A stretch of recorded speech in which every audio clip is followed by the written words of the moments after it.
Singer, maybe.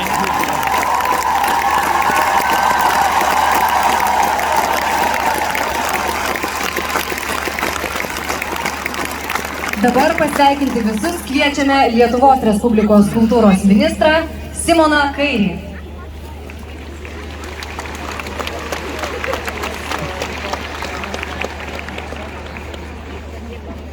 Vai. Brangus Lietuvos žmonės, brangus kauniečiai, brangus šimtmečio dainų šventės liudytojai. Oh, yeah. Proga yra tokia, kurią, dainų švenčių gal ateityje ir pamatysim, bet šimtmečio dainų šventė vyksta vieną kartą per sąmoningą žmogaus gyvenimą.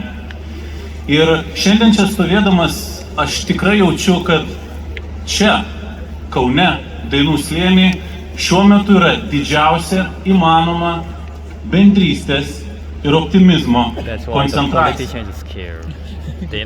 Mes esame ypatinga tauta.